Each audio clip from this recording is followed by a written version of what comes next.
Hi குட்டீஸ். இன்றைக்கி ஒரு குட்டி ஸ்டோரி.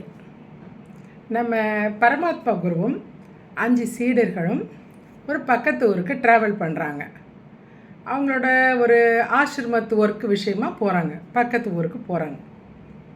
அப்போ நம்ம பரமாத்மாவுக்கு வயசாயிடுச்சுல, அவரால் நடக்க முடியாது.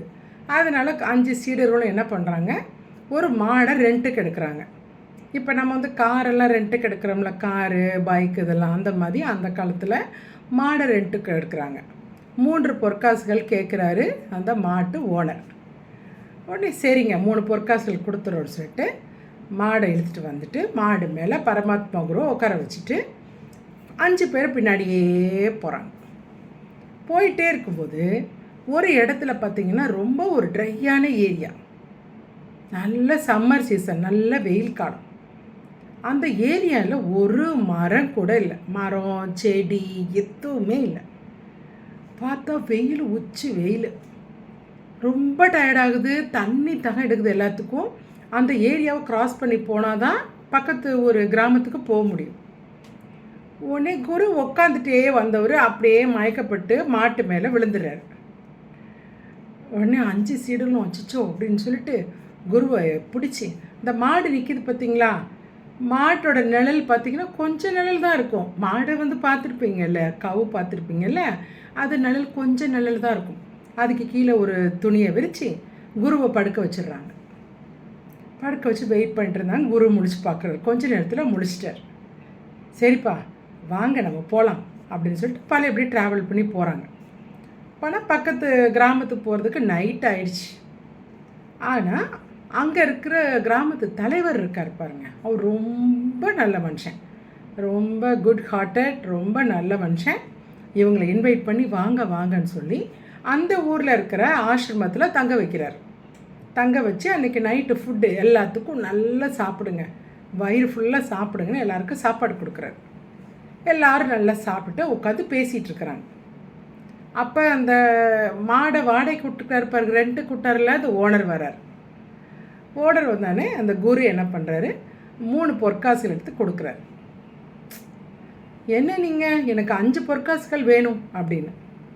இல்லைப்பா 3 பொற்காசுகள் தான் நம்ம பேசணும், இப்போ 5 பொற்காசு கேட்குறியே அப்படின்னு. இல்லை நீங்கள் மேலே ஏறி வந்ததுக்கு 3 பொற்காசுகள், மாடை இடையில நிப்பாட்டி அது நிழலில் ரெஸ்ட் எடுத்தீங்கல்ல, அதுக்கு 2 பொற்காசுகள், மொத்தம் 5 பொற்காசுகள் வேணும் அப்படின்னு கேட்குறாரு. இந்த கிராமத்து தலைவர், என்னப்பா நீ ட்ராவல் மாட்டு மேலே உட்காந்து வந்ததுக்கு ரெண்ட்டு கொடுக்கலாம், நிழல் கூடயா அப்படின்னு கேட்குறாரு. அதெல்லாம் கிடையாது, எனக்கு காசு வேணும் அப்படின்னு அந்த மாட்டோட ஓனர் சண்டை போடுறாரு. உடனே கிராமத்து தலைவர், சரி அப்போ நான் தான் எல்லாத்துக்கும் ஒரு தீர்ப்பு சொல்கிறேன், இது என்ன தீர்ப்புன்னு நான் சொல்கிறேன், இந்த பிரச்சனைக்கு நான் ஒரு ஐடியா கொடுக்குறேன் அப்படின்னு நீங்கள் எல்லோரும் கேட்டுக்குவீங்களா அப்படின்னு. ஓகே தலைவரே, நீங்கள் என்ன சொன்னோம் நாங்கள் கேட்டுக்கிறோம் அப்படின்றாங்க. உடனே அங்கே இருக்க மக்கள் எல்லோரும் ஒன்று சேர்ந்து உட்காந்துட்டாங்க. இந்த பக்கம் குரு சீடர்கள் இருக்காங்க, இந்த பக்கம் மாட்டு ஓனரு, மக்கள் எல்லோரும் உட்காந்துருக்காங்க. அப்போ நம்ம கிராமத்து தலைவர் சொல்கிறாரு, நான் கொஞ்ச நாளைக்கு முன்னாடி ஒரு ஊருக்கு போனேன், உங்களுக்கு ஞாபகம் இருக்கா எல்லாத்துக்கும் அப்படின்னு கேட்குறாரு. ஆமாங்க தலைவரே, கொஞ்ச நாளைக்கு முன்னாடி கூட போயிட்டு வந்தீங்களே அப்படின்னு சொல்கிறாங்க. ஆமாம், அப்படி நான் போகும்போது அங்கே ஒரு சத்திரத்தில் நைட்டு ஸ்டே பண்ணுற மாதிரி ஆகிப்போச்சு, நைட்டு அங்கே போய் தங்குற மாதிரி ஆகிப்போச்சு. அப்போ அந்த சத்திரத்தில் ஸ்டே பண்ணுற இடத்துல ஸ்டே பண்ணுறது தங்குறதுக்கு கொஞ்சம் ரூபா ரெண்ட்டு கொடுக்கணும், உண்டான அங்கே ஃபுட்டு சமைச்சு கொடுப்பாங்க. அப்போ என்கிட்ட கேட்டாங்க, நான் என்ன சொன்னேன், நான் சாப்பாடு கொண்டு வந்துட்டேன், அதனால் எனக்கு சாப்பாடு வேண்டாம், நான் தங்குறதுக்கு மட்டும் உங்களுக்கு ரெண்ட்டு தரேன்னு சொல்லிவிட்டு நான் அந்த சத்திரத்தில் தங்கினேன் அன்னைக்கு.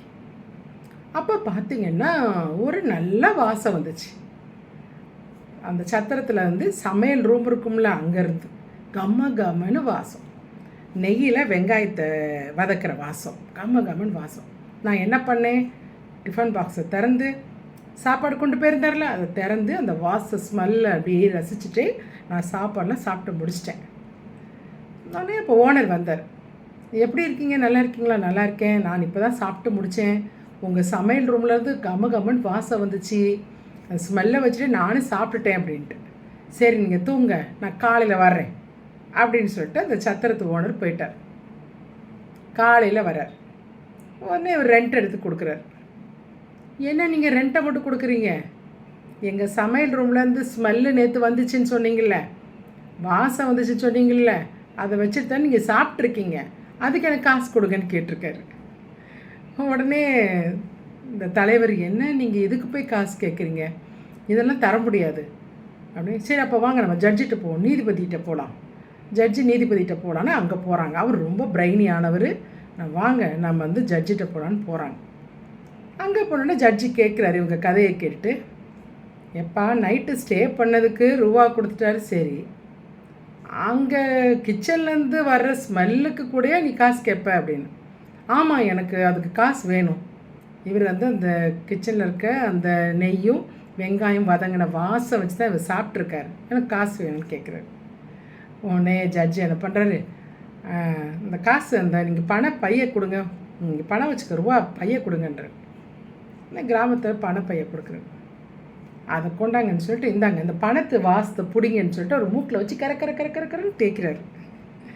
பண ஸ்மெல்லு தானே வேணும், அந்த சமையல் ஸ்மெல்லுக்கும் இந்த பணத்தோட ஸ்மெல்லுக்கும் ஈக்குவல் ஆகிடுச்சு அப்படின்னு கடன்னு தேய்ச்சோன்னா வலி, மூக்கில் தேய்ச்ச வலி ஆன்னு கத்திட்டு ஓடியோ போயிடுறார் அந்த சத்திரத்து ஓனர்.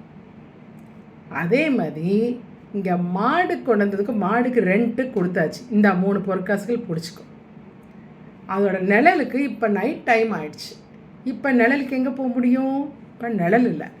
அதனால் அந்த குருட்டை அவங்க பணப்பையை கொடுங்கன்னு கேட்குறாரு. அந்த பணப்பையை எடுத்து அவர் காதை வச்சு கர தேய்ச்சோன்னே வலிக்குதுன்றாரு. யார்? அந்த மாட்டு வாடகை கூட்ட ஓனர்.